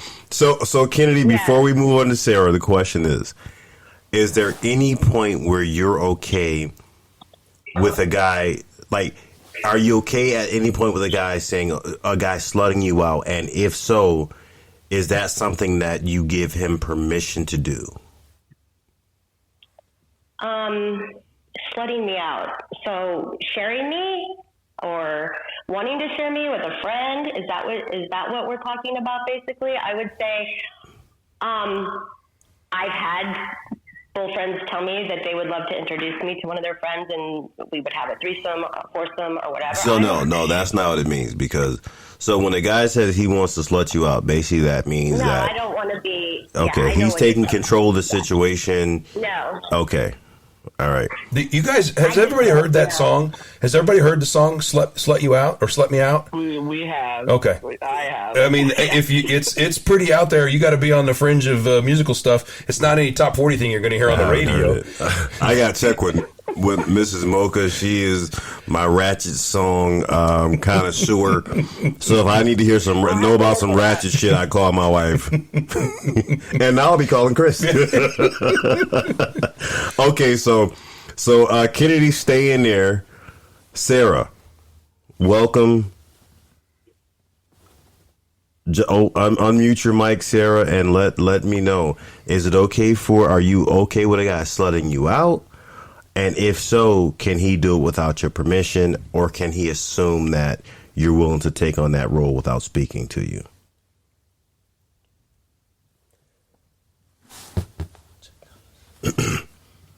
Okay, I think Sarah may be having technical difficulties.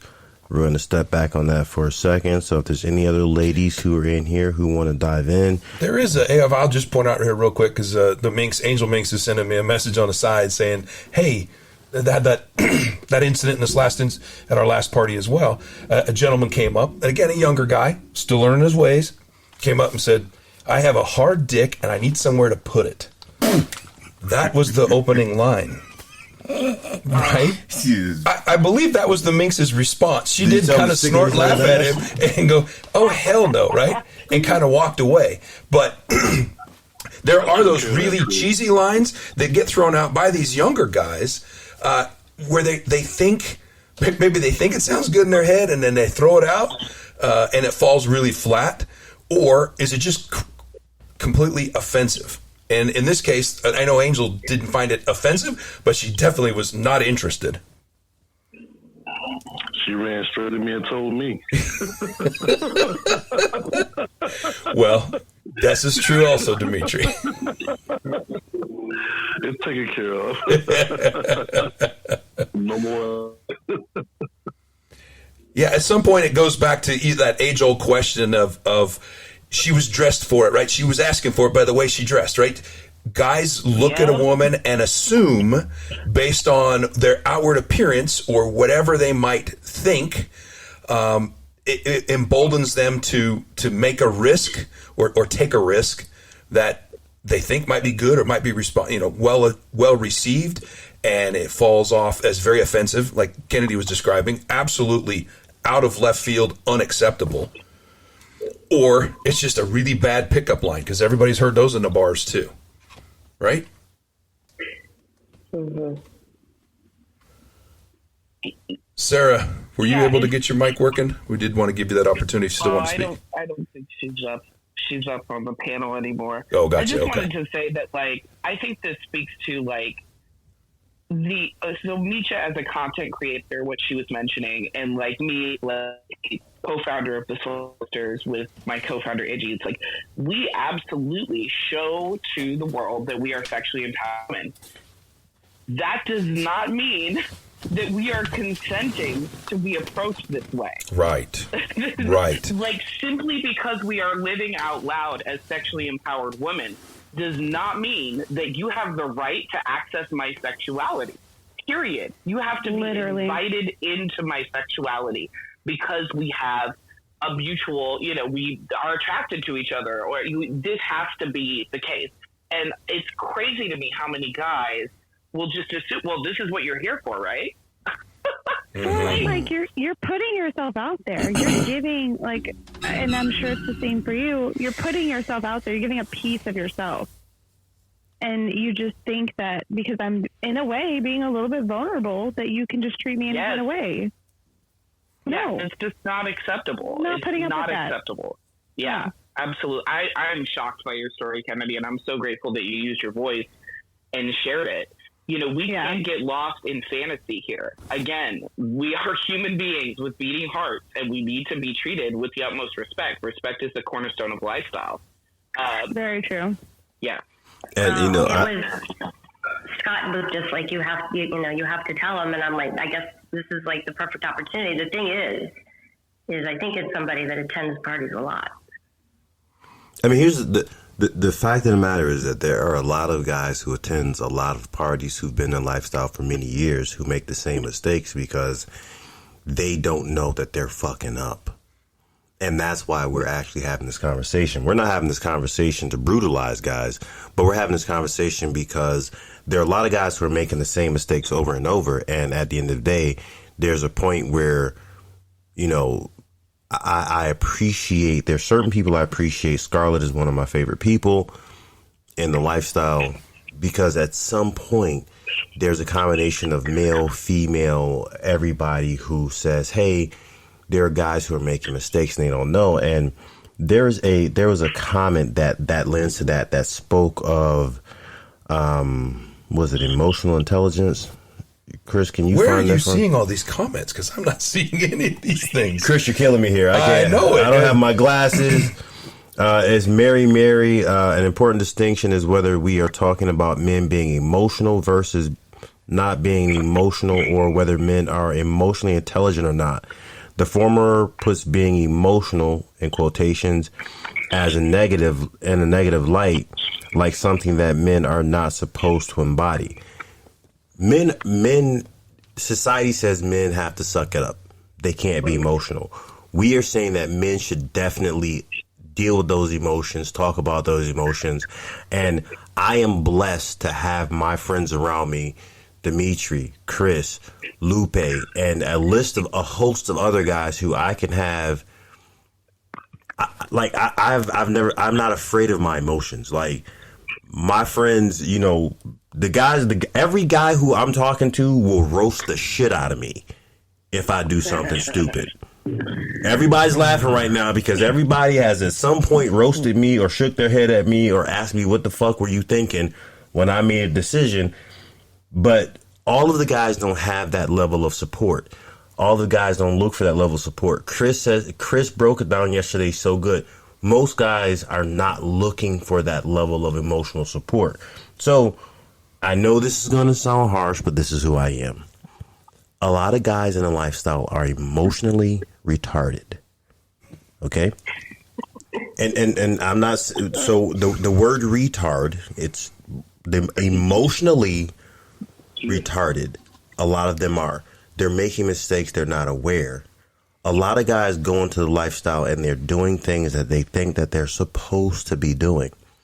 So Dimitri and I actually had a great conversation recently, jumping to another situation that men have been falling into that we've observed, where a guy somehow thinks that he can take ownership of another guy's wife and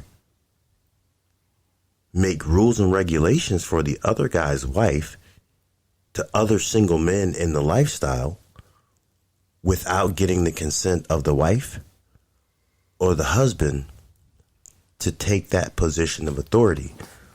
I ask again, ladies first, and then husbands, have you ever been in a situation or seen something like this where you see a guy who you may have played with or your wife may have played with, where this guy somehow feels like he has some sort of authority over who she plays with, when she plays with, and he just inserts himself into anything that involves her? Misha? I can't say that any guy has done that to me, but I think that's because my husband's presence and the way he is. I don't think that they would ever do that, but I know that as a co-host, I don't think I'm seeing it. I know that happens in the lifestyle for sure. It does. I've never experienced it. Also, you don't really lend yourself to that type of like procurement. Like, you don't really like when people tell you what to do. No, so, and like, I'm very vocal, so a guy will know where they stand immediately. So, I mean, for me, it's kind of topic's kind of foreign for me, but that's just because of who I am and Lupe. You know, well, y'all have all met my wife. Y'all know how she is. If she don't like it, she be like, "Hey man, listen, I ain't doing that." Like, well, come on, I ain't doing that. I'm going home. Bye. I'm gonna be stuck in the cold. But I know it happens. I do know it happens for sure. Okay, so let's move to. Yeah, it happens where I've seen it happen with a lot of newer couples, because they have a lot of fantasies that they are looking to fulfill, and I think they're both very eager. We kind of know how newer couples and lifestyles are, and I can look back at that time in my lifestyle journey and definitely made some mistakes, learned from them. But I think the point is that I think it is incumbent upon, Dimitri said earlier, like their standards and the, gentlemen who serve as bulls really, there's ethics to this. Okay. And so what I've seen is some younger couples like come to me or come to other people in the community and say, hey, this guy I'm involved with, he's, introducing this and introducing that, and I'm not really comfortable, but we don't know anybody else who would be able to fulfill this fantasy for us, or, they're not plugged into the community. And that will really lead a lot of couples into some bad experiences. I think that as a couple or as a woman, you really need to have a very firm understanding of your boundaries, your hard limits, and because you can get really swept away into a dynamic, and like it's very hot at first and it's very juicy. And then over time, little by little, it's like chipping away. And, it's unfortunate when I do see couples or single ladies kind of fitting into a dynamic. And I'm like, is this really what you're wanting? Because I can sense in your energy that you have some reservations. And it's so important that, again, this is where support comes in. This is where having other people in lifestyle to say, hey, is this normal? I'm having a bad feeling about this. What do you think? Can you give me your perspective? Because, yeah, that would not fly for me. You're not dictating who I play with. There's only one person that dictates that, and that's me. Period. End of story. I agree. Okay, Kennedy. I mean, I guess we've kind of tapped that a little bit, but when you're thinking about like a guy coming into into your relationship, someone who you've invited in, I guess it's how much control does he have over your situation, and at what point is he allowed to is it okay for him to tell some other guy like, hey, she's mine, you can't touch that? Just like some random guy or some guy that he's seen me with, or Yeah. All right. So this is one thing that, like I said, we've had a conversation about gentlemen who may have played with a wife, who've interacted with or played with that couple, and then all of a sudden, he wants to take ownership of that couple. He wants this is his girl now, and now you have to ask permission. How do you do you give guys that access? No, definitely not. I have several long-term relationships with guys that I've been in with for probably 10 years. One guy 9 years, one guy 10 years that I've been seeing. And even with as much as I love them, literally, I would say that there's definitely no, they can't say you're mine, or you and Scott, I have ownership over you, and I need to decide. I'll decide who else you interact with, or who you go to bed with. That just would not. That never. That would never happen, ever. Period. No. I don't know. Maybe I just haven't. I don't know. Maybe I just haven't met the right guys. It's made me want to say, yeah, okay, you tell me. Mm-hmm. But I guess that's the dominatrix in me. But no, I say. I mean, Scott doesn't say. Nobody says. I say. Okay. All right, Dimitri, I need you to jump in there, and because we talk about a lot of emotional situations that we've observed with the guys, because a lot of these emotional interactions, are damaging. So, what's something else that we can talk about and ask the ladies' opinions on and the married guys' opinions on? Shit.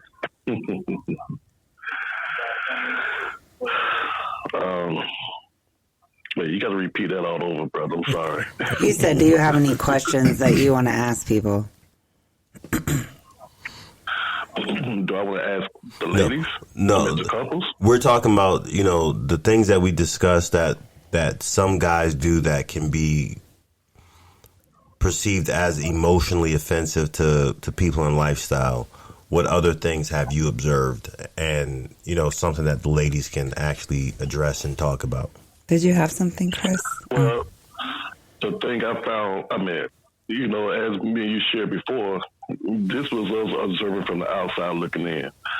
So the biggest mystery to me is what kind of relationship they're having within each other to lead to have these poor assumptions.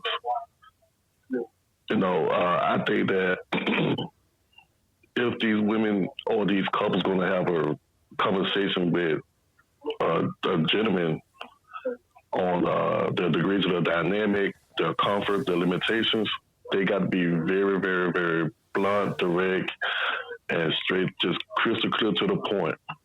So it don't leave no room, if little room, for miscommunication, misunderstanding about the message they're trying to deliver.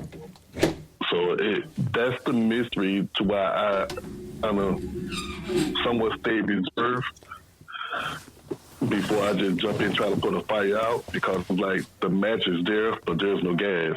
So when I see them act on it, I try to jump in then, because it always comes down to whoa, D, is not like that. And then I'm looking like a fool because I made an assumption on a poor judgment on their dynamic. So it's all about, first, before I assume anything, it's all about the conversations that they have within each other. So that's where I'm kind of pause about my reaction to make a step further. So that's the mystery for me. So if these couples or let's say like the situation with Angel Minks. You know, with that Jimmy remark to her, and though she was appalled, Chris felt disrespected himself.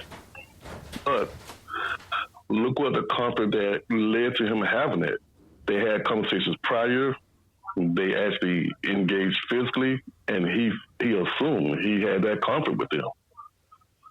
So he made a and like you said, an assumption, and it was an incorrect assumption. Okay, yes. So when I addressed it with him and checked them, I went back to her and I checked her and said, "Hey, look, this is what I did. I took care of it." And then not to just go everything. It was like, well, I fucked him. And I go, shit. Like, wait, are you going to do it again? Did I just put up for him? Right. So, you know, it's like, what do you want me to do? Like, of course, you know, I'm there to make sure everybody feels safe and be respected. But also, I need you guys' help as well. So, like, you're not giving me just a small portion of the truth. Right. You can't react with half of the facts. That's always the problem. Exactly. is trying to react with half the facts means you're going to come out on the wrong side of it.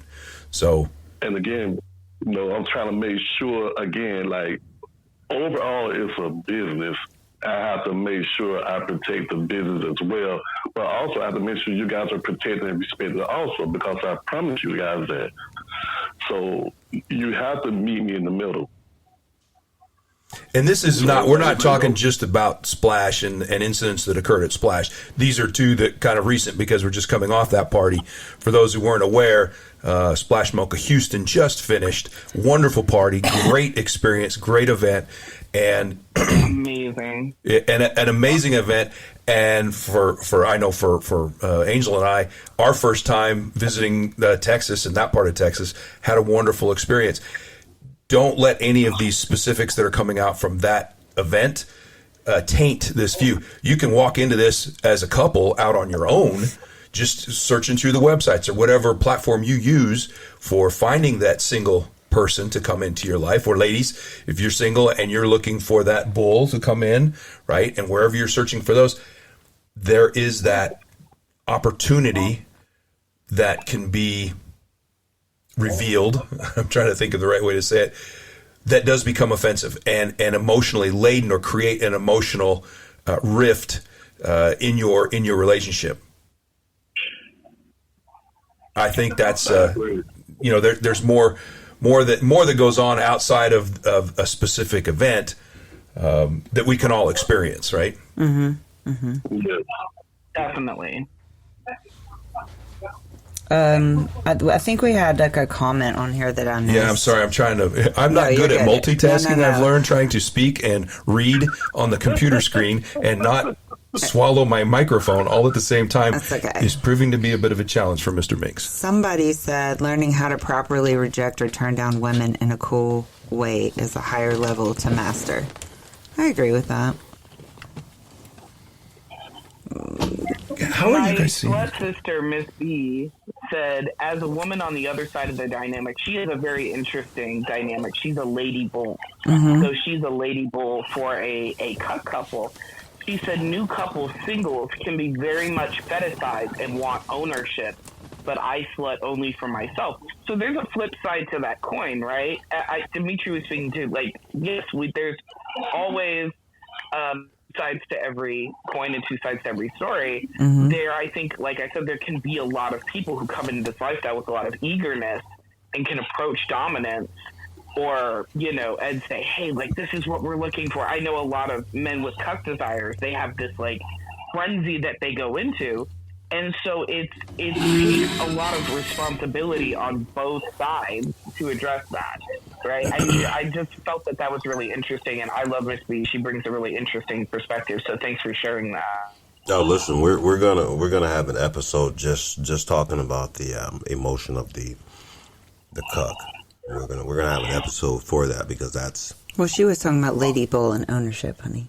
I'm sorry. Where were you? Oh, no, I mentioned, cucks, too. Okay, yeah. It's really important, too. Yeah, that would be a great episode. There's some great gentlemen you can speak to. Scott, Infinity's Cuck would be one. He'd be perfect for that. He's incredible. Yeah, he just stepped out of the room. He would definitely participate. Yeah, that's that's like a huge area, because we're talking about, like, as we're talking about the single guy emotion, the cuck husband's emotion is another thing that every single guy at some point has. I made a statement in the seminar at Mocha where I said that the cuck husband was one of the most problematic creatures in the lifestyle. Not all of them, but there are a huge percentage of them who are way too aggressive, way too manipulative. That's a whole nother area that we want to address. And before we do wrap, I'm sorry. I just saw your show. I'm sorry. So before we do wrap up, just going through it, and we're going to keep working through the male emotional conversation, because we still really haven't even, there's certain areas that we can't cover, because right now we're just talking about the aspect of the male emotion that tends to be offensive. The unwanted attention, the assumption of ownership. We haven't gotten to the male, the part of the male emotion that make the guys super insecure, the guys who you want to come and speak to you, they're not doing it. We haven't addressed the fact that there are a lot of males who may not speak to you because they're so terrified of rejection. We haven't, there's a aspect of, the male emotion that there's some guys there who just can't deal with rejection, and they take it poorly. They get rude, or they're rude with couples, or they're rude with the guy. You're mad at the guy who she didn't reject. I mean, there's a lot of different things that we haven't discussed. To include the exuberance emotion, because there is those who have become so excited with this lifestyle and they're scary excited, right? I'm sure you've come up to the bull who's like, oh my God, I've seen you. I can't wait for you to go have my wife. This is just, I'm excited for this whole thing. And then you mentioned it earlier today. He's so far up your butthole with the camera that you're like, dude.